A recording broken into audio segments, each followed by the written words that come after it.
பிறந்த நோக்கம் வெற்றி பெறுவதற்கு அறிவின் விளக்கம், பொருள் தேவை ரெண்டும் உண்டு. பொருள் தேவை, உடலுக்கு தேவை.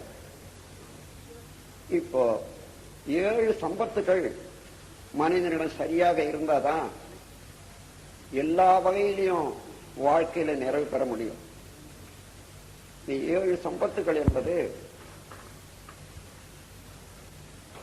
உடல் அமைப்பு. அமைப்பு என்னும் போது குறையில்லாத உருவம், அதாவது கை கால் முதலியவைகள் எல்லாம் குறையில்லாத அமைப்பு. உருவமைப்பு, குணம், நல்ல குணம், மற்றவர்களோட இணைந்து பழகுவதற்கு ஏற்ற நல்ல குணம் வேண்டும்.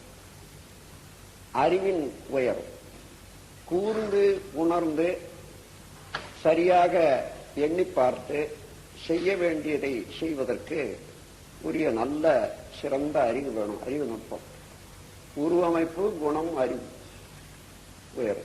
கீர்த்தி, புகழ் வேண்டும். புகழ் என்பது நாம தேடிக்கொள்வது அல்ல.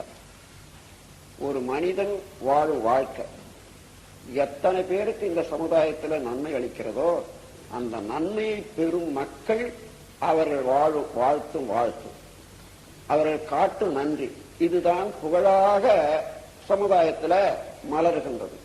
அப்பொழுது உயர்ந்த சிறந்த செயலுக்கும் நடத்திக்கும் தான் இந்த சமுதாயம் அளிக்கக்கூடிய ஒரு சான்றுதான் புகழ்.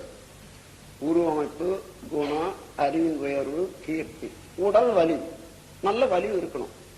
செல்வம், வேண்டிய பொருளாதார வசதிகள் போதிய அளவு இருக்கணும். உருவமைப்பு, குணம், அறிவின் உயர்வு, செல்வம், கீர்த்தி, இவைகளெல்லாம் இந்த 7 சம்பத்துக்களும் சரியாக இருந்தாதான் ஒரு மனிதன் வாழ்க்கையில தங்குதடையின்றி எல்லாவற்றையும் சரிப்படுத்திக்க முடியும்.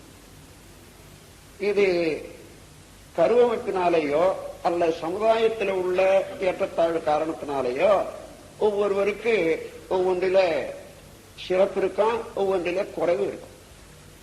அந்த குறைவாக உள்ளத சரி செய்து சமப்படுத்திக் கொள்வதற்கு அவரவர் அறிவினாலேயே மனதில் சங்கல்பம், திடம், பல தடவை அதையே எண்ணி எண்ணி எண்ணி அந்த குறைபாட்டை களைந்து அதை நிறைவு செய்வதற்கு, அறிவுக்கு துணை செய்வதற்கு இந்த மாதிரி பூஜா விதி என்பதை அந்த காலத்தில் ஏற்படுத்தினாங்க. அதாவது ஒரு சடங்குதான் என்றாலும் எந்த குறைபாடு இருக்கிறதோ அந்த குறைபாடை அவனே நீக்கிக் கொள்வதற்காக மன எழுச்சி, மனதிடம், கற்பனையாக இருந்தாலும் பல தடவை செய்து செய்து செய்து இந்த மாதிரி எனக்கு வேண்டும், இந்த மாதிரி எண்ணும் போது முனை மனமானது அடி மனதோட தொடர்பு கொள்ளவும், அப்ப அடி மனமானது பிரபஞ்சம் முழுவதும் உள்ள ஒரு ஆற்றல் களத்தோட தொடர்பு கொண்டு எங்கே இருந்தாலும் இவனுக்கு வேண்டியது அதை தானாக வந்து சேரும் அளவுக்கு முனை மனம் அடிமனதை தொடர்பு கொள்வதற்கு என்ன வேண்டும் என்பது. அதாவது சட்டம், இயற்கை சட்டம் என்றால் பிராக்ஷன் டிமாண்ட்ஸ், டோட்டாலிட்டி சப்ளைஸ். பிராக்ஷனாக உள்ளது ஜீவன், மனிதன். அதுல இந்த முழு முதற் பொருளாக உள்ள இறைநிலை பிரபஞ்சம் முழுவதும் கலந்து அறிவு என்ற நிலையில அசேதன பொருட்கள், உயிர் பொருட்கள் எல்லாவற்றிலும் நிறைந்து இயங்கிக் கொண்டிருக்கிறதுனால யார் எங்கே இருந்து எது தேவைப்பட்டாலும் விரும்பினாலும் அது கிடைக்கத்தான் வேண்டும்.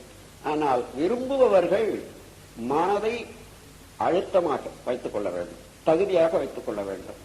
அதற்கு மன எண்ணினால் போராது, உடல்ல உள்ள செல்கள் எல்லாமே அதுக்கு ஒத்துழைக்கணும். இல்லைன்னா மனம் ஏதோ எண்ணி உடல் தேவையை பொறுத்தோ அதனுடைய தொடர்ந்து வந்த இயக்கத்தை பொறுத்தோ அது ஒரு மாதிரியா இருந்தா முடியாது.